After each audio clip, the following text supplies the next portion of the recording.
जेजुरी देव गेले जेजुरा निळा घोडा अगडतून नगारा सोन्याची जेजुरी देव गेले जेजुरा निळा घोडा पावमे तोडा कमरी कर पटा बिहिर मस्तकी तुळा खोबऱ्याचा कुटका भंडाऱ्याचा भडका बोल अहंकारा सदानंदाचा येळको सदानंदाचा येळको जय देव जय देव जय देव जय देव जय देव जय शिव मातंडा जय देव जय देव जय देव जय देव जय देव जय शिव मातंडा हरिमर्दना मल्हारी तुझी प्रचंड जय देव जय देव जय देव जय देव जय देव जय शिव मातंडा हरिमर्दना मल्हारी तुझी प्रचंड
देवी,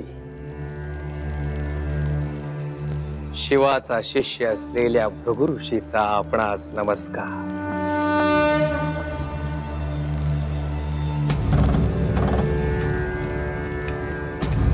भगवान महादेवांच्या आज्ञेवरून मी भृगु संहिता लिहावयास घेतली। पुढे येणाऱ्या अनेक युगांचं भविष्य कथन शिवकृपेने यामध्ये विशद करण्यात आलं आहे. भविष्यात जर मनुष्य कधी संभ्रमित झाला तर त्यास भोवतालच्या घटनांची तर्कसंगती लावता यावी आणि त्याच्या आयुष्यास योग्य ती दिशा लाभावी, हाच यामागचा हेतू आहे. खंडेरायांनी आपणास जी भेटवस्तू दिली आहे ती अत्यंत अनुपम आहे आणि हळदीच्या शिवलिंगामुळे ती अधिकच अर्थपूर्ण झाली आहे.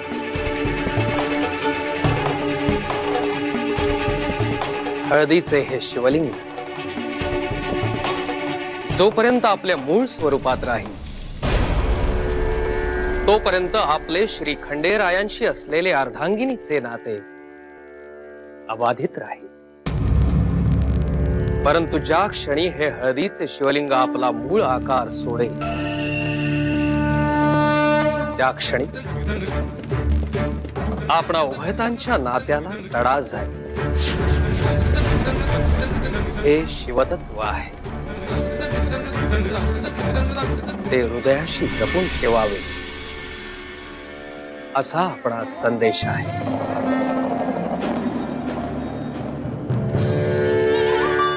आज्ञा असा.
मानसा, भृगु ऋषीने सांगितलेल्या तत्वाचे स्मरण ठेव.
हे सूर्यनारायणा, मी इतकी आनंदी आहे की माझे आराध्य, माझे सर्वस्व माझ्या सानिध्यात होते आणि भविष्यात असणार आहेत. क्षण दिवस रात्र ज्याचे चिंतन मी करत आले ते सत्यात उतरत आहे. हे स्वप्न आहे की सत्य आहे? हे सत्य आहे देवी. साक्षात महादेवांचे प्रतिरूप श्री मार्तंड भैरव अर्थात खंडेराय यांच्या आपण अर्धांगिनी होणार आहात.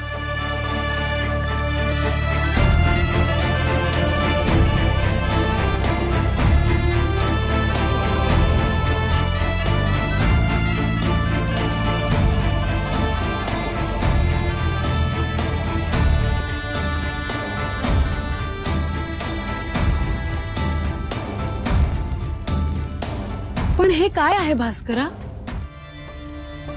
भृगु ऋषींनी या भेट वस्तू मागे एक गुप्त गोष्ट सांगितली. कुपीतील हळदीचे शिवलिंग जोपर्यंत त्याच्या मूळ स्वरूपात आहे तोपर्यंत आमचे नाते अबाधित राहील. याचा नक्की अर्थ काय समजावा? आपल्याला ते हळदीचे शिवलिंग जपायचे आहे, पण त्याच्या आकारापेक्षा त्यातले शिवतत्व हृदयाशी ठेवायचे आहे.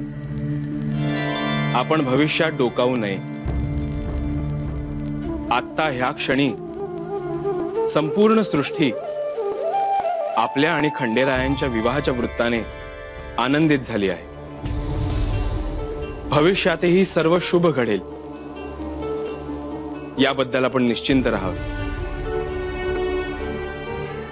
आज्ञा असावी.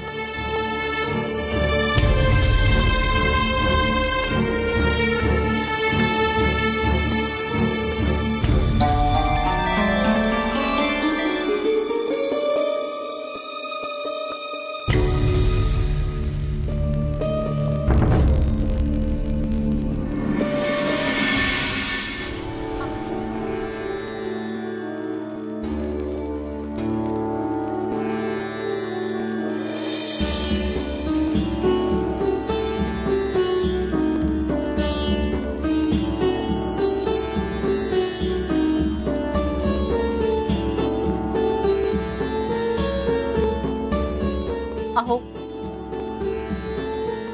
मी काय म्हणते, आता आज आपण नेवासेला प्रस्थान करणार आहोत, पण अजूनही काही औपचारिक बाबी पूर्ण झालेल्या नाहीत. पण आम्हाच तसे नाही वाटत. कशाबद्दल बोलतात आपण? अहो, विवाह ही काय साधी गोष्ट नव्हे. देवाणघेवाण आहे, विवाहाची सिद्धता आहे, कुळाचार, रीती पद्धती आहेत. हे सगळं तुम्ही एकट्यानेच बोलला आहात. त्यात साधे तुम्ही आम्हास विचारले सुद्धा नाही. ते असू द्या, पण विवाह पूर्व वधू पक्षाकडून वर पक्षाला घरी येण्याचे आमंत्रण द्यायला नको का?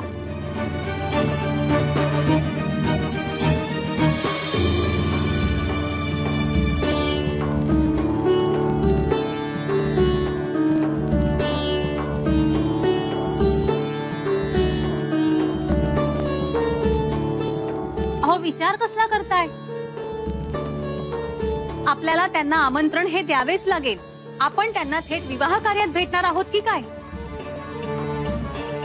नाही, आपण म्हणताय ते योग्य आहे, परंतु आम्हास असे वाटते की नेवासास येण्याचे निमंत्रण आपण प्रस्थान समयच देऊया. सर्वांसमोर?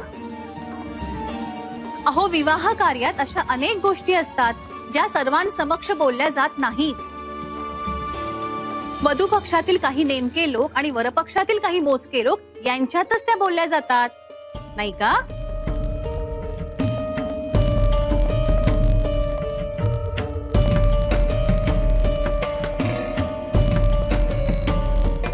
बरं, महाराष्ट्राची संपूर्ण तयारी झाली आहे ना? नाही, प्रस्थानाची वेळ समीप आली आहे म्हणून म्हटलं.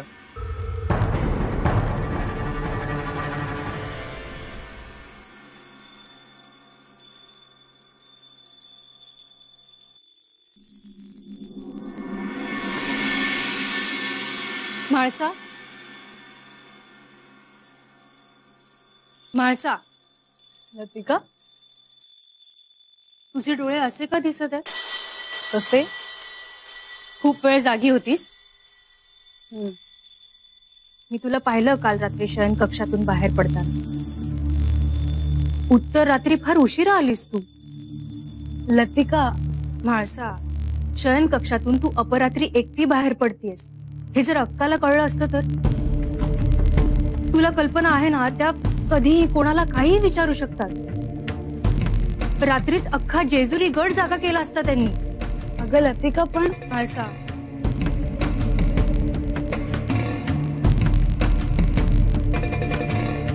मला कळतंय. रात्री भेट झाली आमची.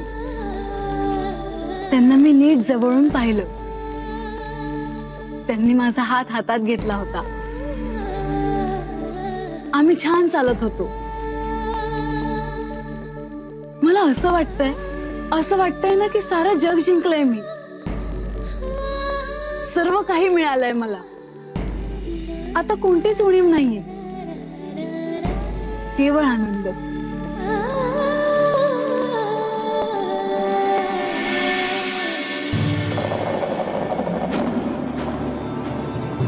देवा, आपल्या विवाहाची तिथी निश्चित झाली हे विशेष. आता तिम्माशेठ यांच्या प्रस्थानाची वेळ समीप आली आहे. आपण सांगितलेलं सर्व कार्य अगदी निर्विघ्नपणे पार पडतंय देवा.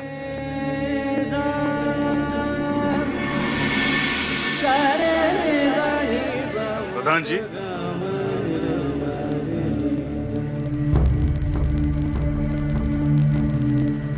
आपण नसता तर अल्पावधीत हे सर्व निश्चितच घडले नसते. गोष्टी घडून आणण्याचे आपले कौशल्य सर्वश्रुत आहे. पण देवा, आता या क्षणी मला आपणास एक प्रश्न विचारावासा वाटतोय. म्हाळसा देवी आणि त्यांचे कुटुंब यांचे ज्या दिवशी जेजुरीत आगमन होणार होते तत्पूर्वी आपण राजप्रासादातून जेजुरी बाहेर कसे गेलात? आपल्या देहावर उमटलेल्या हळदीचे मला अद्याप विस्मरण झालेले नाही देवा.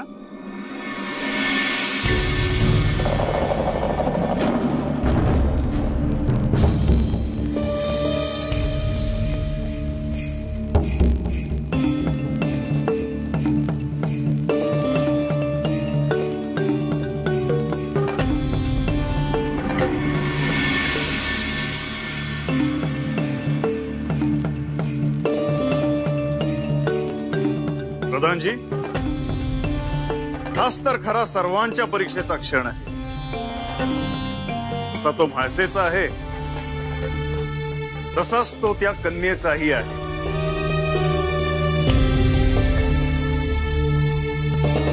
पण देवा, परीक्षा कुणीही दिली तरी दिव्यातून मात्र आपणासच जावं लागतंय आणि हे सर्व मी जवळून पाहतोय देवा.